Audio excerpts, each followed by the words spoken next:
आज हम पढ़ेंगे सरल परिपथ का नेक्स्ट टॉपिक सेलों का संयोजन।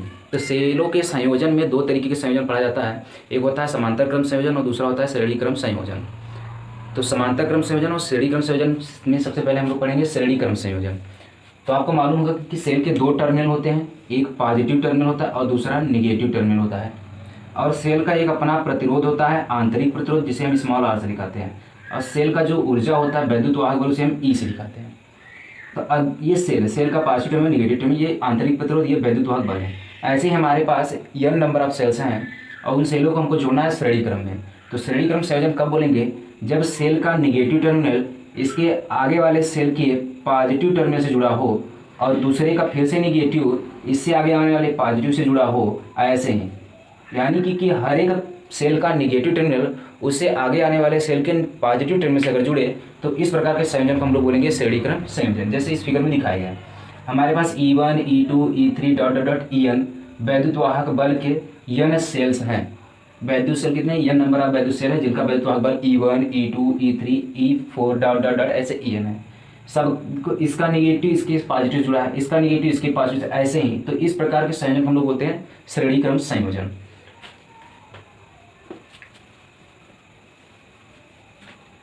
तो सेलों को हमने श्रेणी क्रम में जोड़ दिया। ये R1, R2, R3 dot dot dot Rn जो है, यह पहले सेल का आंतरिक प्रतिरोध, ये दूसरे सेल का आंतरिक प्रतिरोध, ये तीसरे का, ऐसे ही ये Nवे का आंतरिक प्रतिरोध Rn है। और इन सबसे जो धारा प्रवाहित हो रही है परिपथ में वो है I। ठीक, हमको निकालना कि जब ये पूरे सेल को हमने श्रेणी क्रम में जोड़ दिया तो इस सेल में से जो धारा प्रवाहित हो रही है उसका वैल्यू क्या है, धारा निकालना है। तो आपको मालूम है कि वैद्युत धारा I बराबर क्या होता है? कुल वैद्युत वाहक बल बटे कुल प्रतिरोध। हम लोग पहले पूरे परिपथ का कुल वैद्युत वाहक बल निकालेंगे और पूरे परिपथ का कुल प्रतिरोध निकालेंगे। तो वैद्युत वाहक बल में प्रतिरोध का भाग कर देंगे, हमें धारा प्राप्त हो जाएगा। ठीक है, तो इसके लिए हम लोग करते हैं क्या करेंगे? सबसे पहले पूरा कुल वैद्युत वाहक बल लिखेंगे।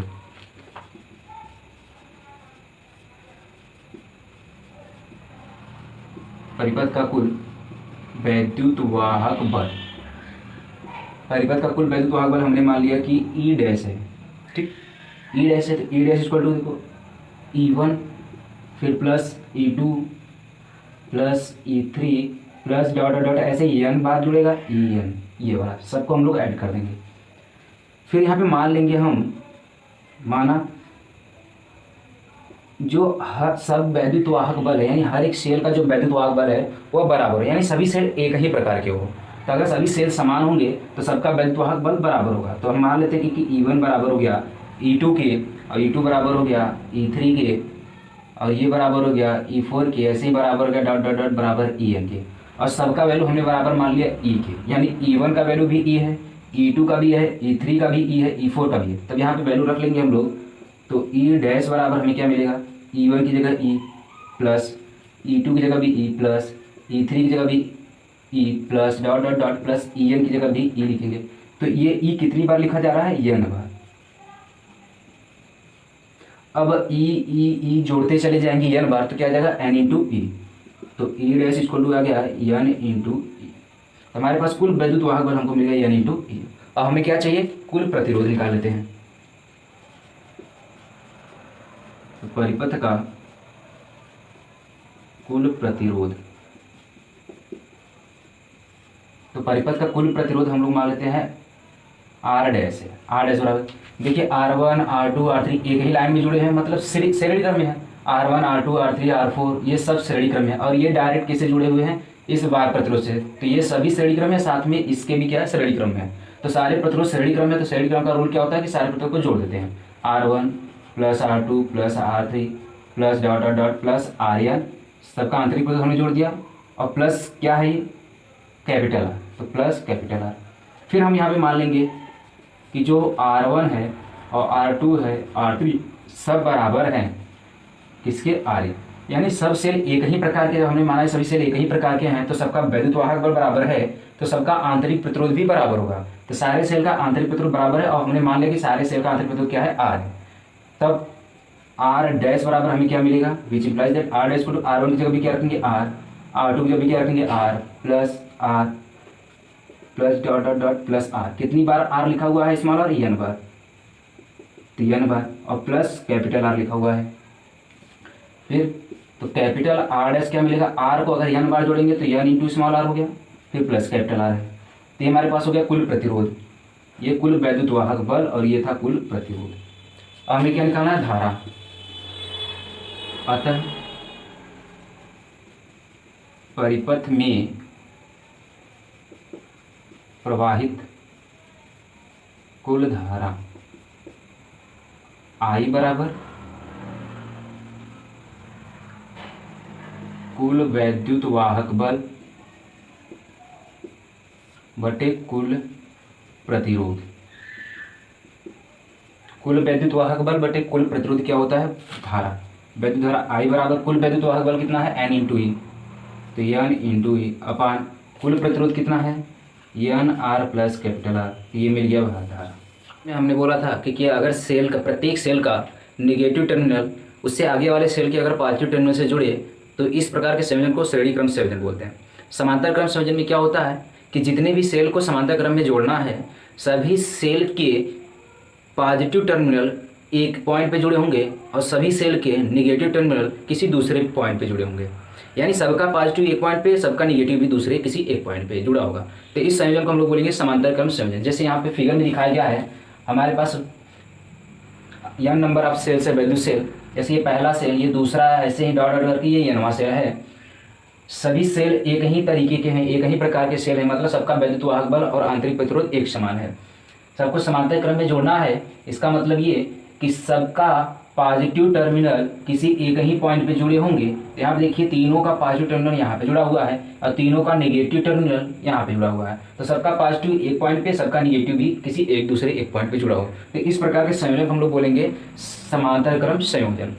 ये पूरा सेलों का संयोजन है और यह सेल किसी वाह प्रतिरोध आर से जुड़ा हुआ है। हम मान लेते हैं कि इस पूरे सेल के संयोजन से जो धारा प्रवाहित हो रही है वह है धारा I।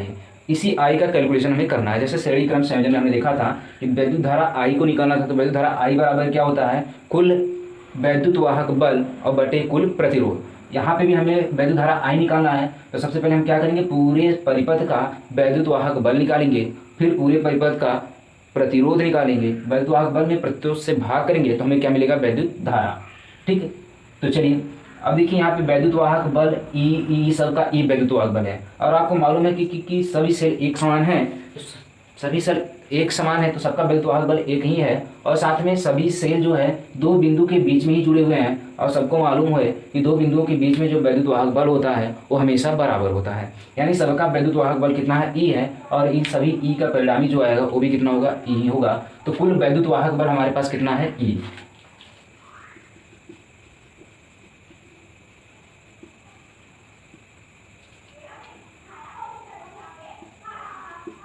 वैद्युत वाहक बल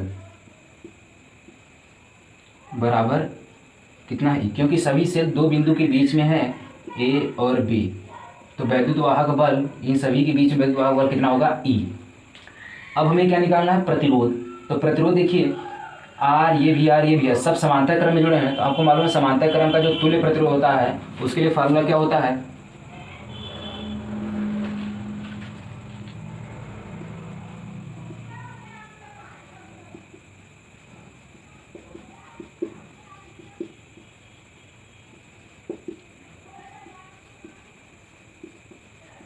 तुल्य प्रतिरोध। हमने मान लिया कि तुल्य प्रतिरोध है आर डैश, तो जब समांतर क्रम में जुड़े होते हैं तुल्य प्रतिरोध कैसे निकाला जाता है, 1 अपान करके। तो हमने मान लिया कि पूरे परिपथ का जो तुल्य प्रतिरोध है वो आर डैश है, तो आर डैश बराबर जो समांतर क्रम में जुड़े हुए, समांतर क्रम में जुड़े प्रतिरोधों का तुल्य प्रतिरोध हमने मान लिया क्या है, ये आर डैश है, या स्मॉल आर डैश मान लेता हूँ, क्योंकि सभी स्मॉल आर है तो इन सभी का तुल्य प्रतिरोध हमने मान लिया स्मॉल आर डैश है। तो समांतर क्रम में जुड़े, समांतर क्रम में कैसे लिखा है, तो 1 upon R dash equal to क्या मिलेगा, 1 अपान पहला प्लस 1 अपान दूसरा प्लस ऐसे ही कुल कितने हैं, डॉट डॉट डॉट प्लस यन, कितनी बार है, यन बार है, तो 1 अपान आर डैश बराबर, अब देखिए सबका हर समान है तो अंश जुड़ जाएगा, तो एक फिर कितनी बार जोड़ना है, यन बार, तो कितना आ जाएगा, यन अपान डिनोमिनेटर आर। हमको आर डैश चाहिए तो आर डैश बराबर क्या हो जाएगा, जस्ट उल्टा, तो स्मॉल आर बाई यन। अभी इस पूरे का निकला हुआ है तुल्य प्रतिरोध, अभी बाहर एक कैपिटल आर बचा हुआ है, तो इस पूरे का जो तुल्य प्रतिरोध निकला है आर डैश, वह आर के क्या होगा, श्रेणी क्रम में, अतः परिपथ का कुल प्रतिरोध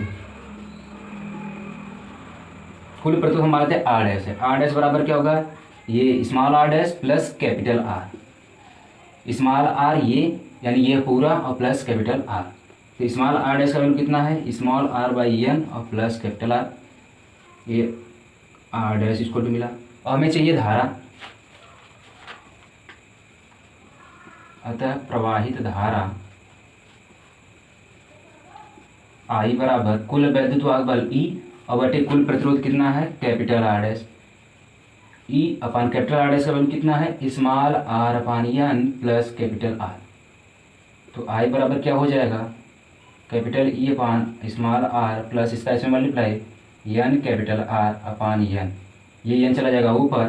तो आई बराबर क्या मिलेगा, n capital E upon r plus n capital R, ये मिल गया वैद्युत धारा। श्रेणी क्रम में जब जुड़े हुए थे सेल तो क्या मिला था, यह एन इस स्मॉल एन आर में मल्टीप्लाई था, और जब समांतर क्रम में जुड़ गया तो वह एन किस में चला गया, मल्टीप्लाई होकर कैपिटल आर में मल्टीप्लाई हो गया। ये डिफरेंस है। पिछला वाला फार्मूला क्या था, कैपिटल आई बराबर था N E upon N small are plus capital R था।